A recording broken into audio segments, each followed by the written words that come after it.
Hi everybody. This week we're talking about differently abled relationships and the challenges that we face in having friendships with differently abled persons. And that can be anything from a physical disability to a psychological, emotional disability, a social disability, or a learning disability.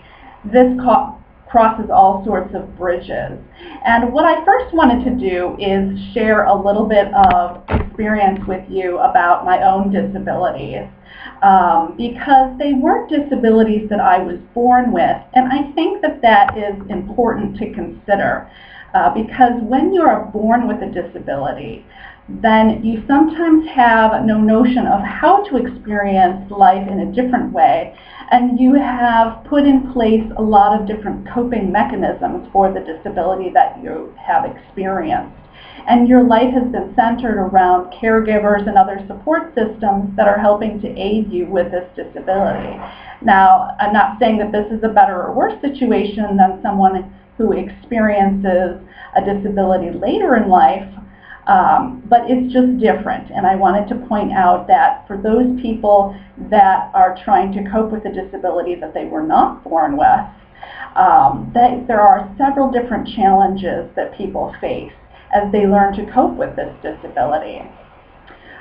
So I did want to mention a couple of things that I've been challenged with, and I think that that's going to help, and I hope reach out to some of you to share your own stories of different challenges that maybe you've experienced. When I was in my 20s, I began losing my hearing. I have a genetic related disease, and that makes my middle ear not function correctly. And so I've been slowly losing my hearing since that time. And I've definitely noticed a change in the last 10 years or so. I have begun wearing hearing aids, and they said that I was a candidate even in my 20s, but I didn't start wearing them until I was in my 30s.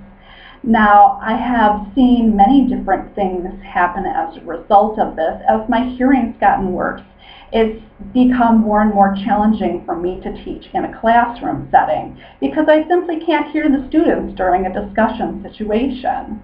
It's also been more challenging for me to go to the movies unless they have some kind of closed captioning system that I can use.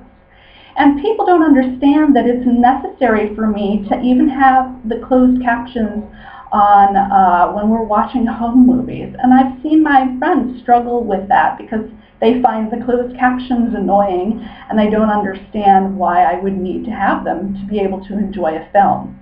If you turn the closed captions off, I would have absolutely no idea what's going on in the film, so there would really be no point in me participating. So that was one thing that I wanted to share as far as some of my own challenges. Another challenge that I faced happened when I had my daughter, who is now 6 years old. During the laboring process, I experienced a very unusual situation in which my pelvis separated.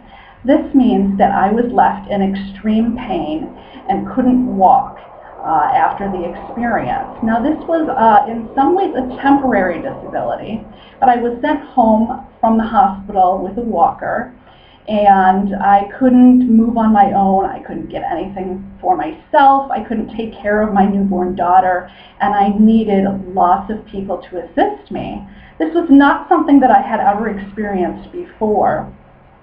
And it was quite interesting to try to adapt to my new situation and the feelings that I had about having people help me.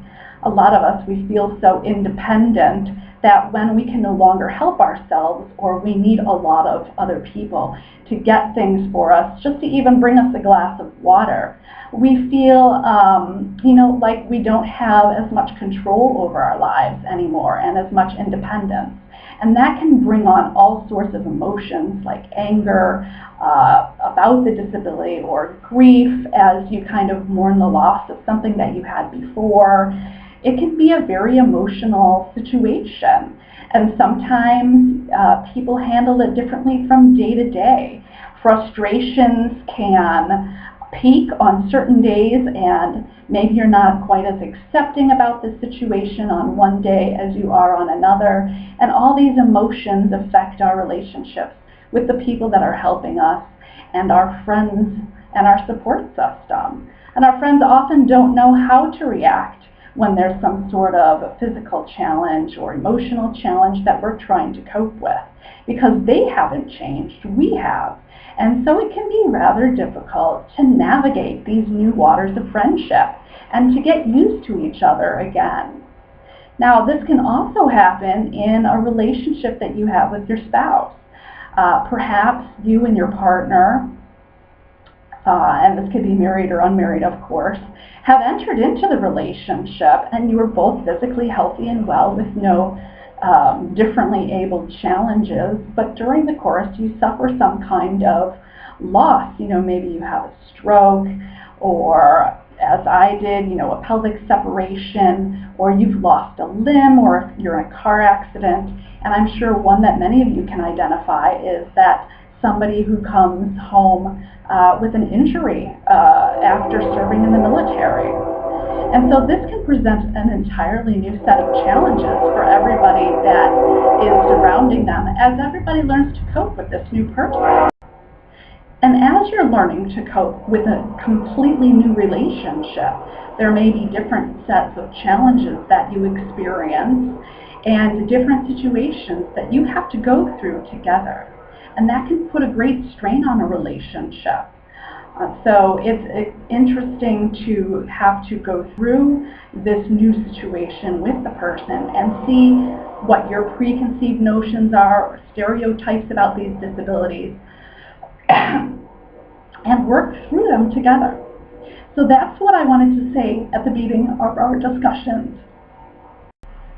And I invite you to go ahead and share your own experiences of relationships that you've seen go through a change.